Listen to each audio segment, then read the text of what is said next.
Hej! Witajcie w pierwszym odcinku na kanale Torix dla ludzi z pasją. Ja nazywam się Tomek i będę prowadzić ten kanał. Więc bez zbędnego przedłużania zapraszam Was do odcinka.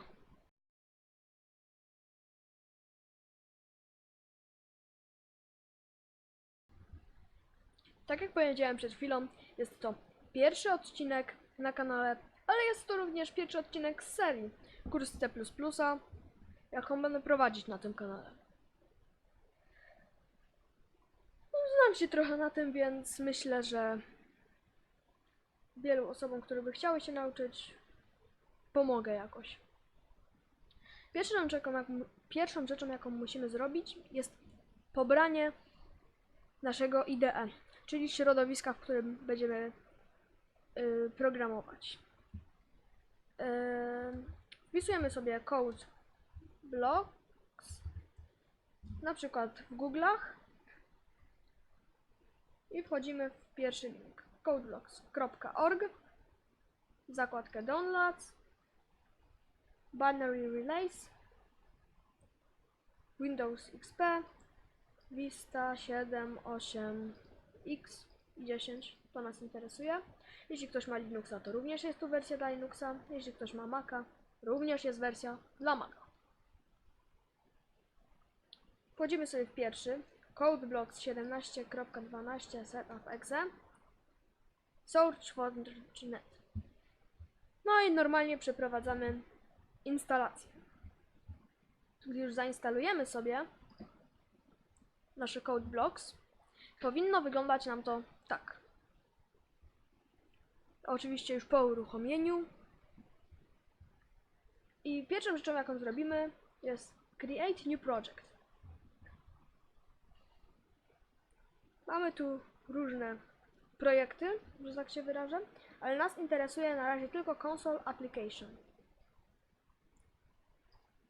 Tworzymy jakby nasz projekt teraz. Wybieramy sobie język. Nas interesuje C++. Tytuł projektu to będzie... Możecie sobie to nazwać oczywiście jak chcecie.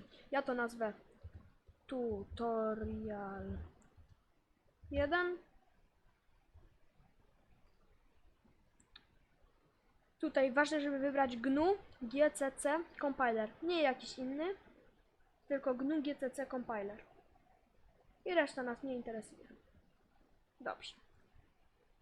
Mamy tu już stworzone wszystko, co nam jest potrzebne. Tu jest, jak widzicie, drzewko naszego projektu. I teraz tak. Rozwijamy sobie zakładkę Tutorial, Sources. I mamy tutaj coś takiego. Main CPP. Musimy to kliknąć. I teraz zapoznam Was jakby z całym interfejsem CodeBlocksu. Więc na górze mamy file, czyli klasycznie new, open, save. Takie podstawowe rzeczy chyba, które mogą być w file. Tutaj mamy różne znaczki. Takie. Nas najbardziej będzie interesować ten. Czasem może Wam powiem, co oznaczają inne. Nas interesuje ten i ten. Ten jakby buduje, czyli kompiluje i odpala naszą aplikację, a ten po prostu ją odpala. Czyli wcześniej tak musimy wyrazić zgodę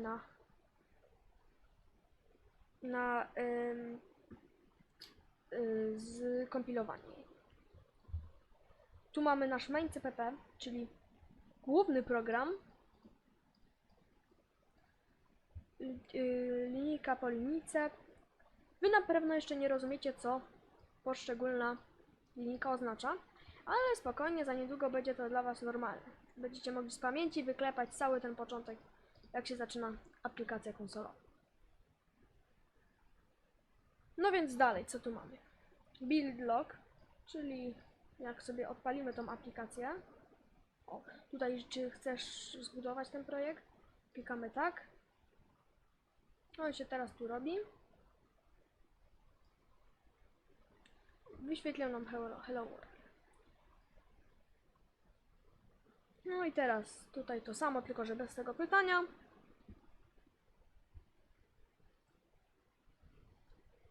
No i to jest ten build log. Tutaj potem to też nas nic nie interesuje. No tu jest ewidentnie ewentualnie debugger. Jeśli mamy jakiś błąd w programie, na przykład tu damy coś takiego, zepsujemy nasz program, build and run, tu nam się pojawi błąd. I mamy teraz, jesteśmy w build message, czyli że coś się źle stało. Natomiast debugger włączy nam się wtedy, kiedy będziemy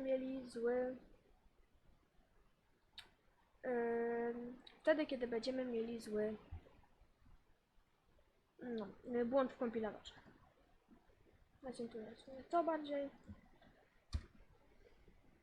No i teraz tak. Myślę, że to wszystko na dziś. Ja Was zapraszam do kolejnej części, w której pokażę wszystko, jak z tego korzystać. Co to oznacza? W następnej części pokażę Wam o plikach projektu. No i teraz to te linki wszystkie oznaczają. Ja się z Wami żegnam. Mam nadzieję, że film się Wam spodobał. Jeśli tak, to zostawcie łapkę w górę. Możecie zasubskrybować. Ja Wam dziękuję. Na razie.